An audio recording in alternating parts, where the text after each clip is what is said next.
Assalamualaikum warahmatullahi wabarakatuh. Halo teman-teman, saya Marvelo Muhammad dari Program Studi Teknologi Pascapanen Institut Teknologi Perkebunan Pelalawan Indonesia. Kali ini saya akan menjelaskan laporan praktikum Botani Umum tentang jaringan tumbuhan dengan dosen pengampu Salmiati MPD PhD. Pertama, pendahuluannya dengan berlatar belakang, jaringan tumbuhan merupakan kumpulan sel yang memiliki bentuk, struktur, dan fungsi yang serupa, bekerja sama untuk menjalankan fungsi-fungsi vital dalam kehidupan tumbuhan. Secara umum, jaringan dibagi menjadi dua kelompok utama, yaitu jaringan meristematik dan jaringan permanen. Jaringan meristematik terdiri dari sel-sel aktif yang membelah dan bertanggung jawab atas pertumbuhan primer dan sekunder tumbuhan. Setiap jenis jaringan memiliki peran spesifik dalam mendukung kehidupan tumbuhan.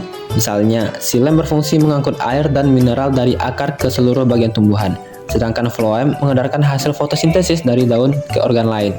Jaringan parenkim berperan dalam fotosintesis, penyimpanan, dan penyembuhan luka, sementara kolenkim dan sklerenkim memberikan dukungan mekanis. Adapun tujuan praktikum, yang dimana setelah melaksanakan praktikum ini, mahasiswa diharapkan mampu menjelaskan perbedaan jaringan muda dan jaringan dewasa. Yang kedua, menjelaskan macam-macam jaringan meristem. Yang ketiga, menjelaskan macam-macam jaringan dewasa. Yang keempat, menjelaskan perbedaan struktur jaringan muda dan jaringan dewasa. Yang terakhir, menjelaskan lokasi tempat terdapatnya jaringan tersebut pada tumbuhan. Metode penelitiannya dengan alat mikroskop, gelas beker, pisau silet, pipet tetes, kaca preparat, spatula, dan penutup kaca preparat. Dan bahannya lidah buaya, daun sersak, batang sirih, kulit pisang, daun tebu, kiambang, dan air. Langkah kerja, yang pertama, siapkan alat dan bahan-bahan yang akan digunakan untuk pelaksanaan praktikum. Yang kedua, bersihkan mikroskop dan alat-alat lain sebelum digunakan agar netral dari bakteri.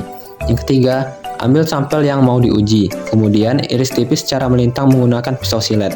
Lakukan dengan hati-hati. Yang keempat, taruh sampel di kaca preparat lalu tetesi sampel dengan sedikit air menggunakan pipet tetes. Yang kelima, tutup sampel dengan penutup kaca preparat, kemudian amati di mikroskop. Yang terakhir, foto dan gambarkan hasil penelitian tersebut. Berikut seperti ini video pelaksanaannya.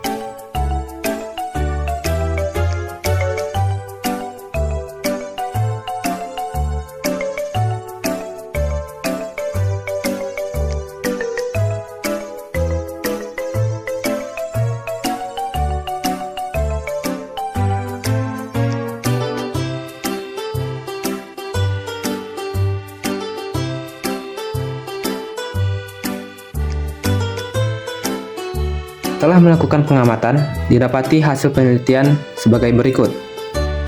Adapun pembahasannya, jaringan pada daun lidah buaya atau aloe vera menunjukkan struktur khas yang mendukung fungsinya sebagai tanaman sukulen penyimpan air. Lapisan epidermis yang terdapat di bagian terluar berfungsi sebagai pelindung dari kehilangan air dan patogen. Di bawahnya terdapat jaringan mesofil yang terdiri dari jaringan palisade dan spons yang berperan dalam proses fotosintesis dan pertukaran gas. Sementara itu, jaringan parenkim yang mendominasi bagian dalam daun berisi gel kaya akan air, polisakarida, dan senyawa bioaktif seperti glukomanan dan acemanan yang memiliki manfaat farmakologis. Penelitian telah menunjukkan bahwa jaringan parenkim lidah buaya memainkan peran penting dalam proses penyembuhan luka. Kandungan gelnya mampu merangsang proliferasi fibroblast, sintesis kolagen, dan mempercepat penyembuhan jaringan yang rusak. Hal ini dibuktikan dalam penelitian pada kulit tikus Pergue Dowley, serta studi lain yang menunjukkan efek regeneratifnya pada jaringan epitel. Selain sebagai agen penyembuh, lidah buaya juga telah diaplikasikan secara luas dalam produk medis dan kosmetik karena potensi bioaktif dari jaringan penyimpannya. Adapun kesimpulannya, setelah melakukan praktikum, dapat disimpulkan bahwa mahasiswa telah mampu membedakan antara jaringan muda dan dewasa, yang dimana jaringan muda adalah jaringan yang aktif membelah untuk pertumbuhan. Sedangkan jaringan dewasa adalah hasil diferensiasi jaringan muda yang tidak lagi membelah dan berfungsi sesuai tugasnya, seperti pelindung, penyokong, dan pengangkut.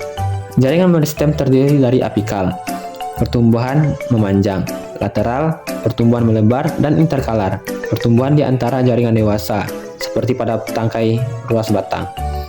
Jaringan dewasa meliputi jaringan pelindung atau epidermis, jaringan pengangkut, xilem dan floem, penyokong yaitu kolenkim dan sklerenkim, serta parenkim yang berfungsi dalam fotosintesis, penyimpanan, dan pertukaran gas secara struktur.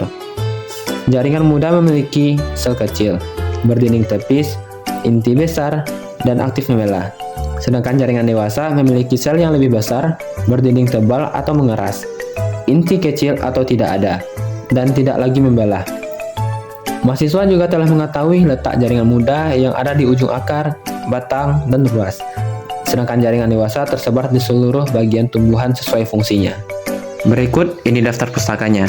Terima kasih. Assalamualaikum warahmatullahi wabarakatuh. See you.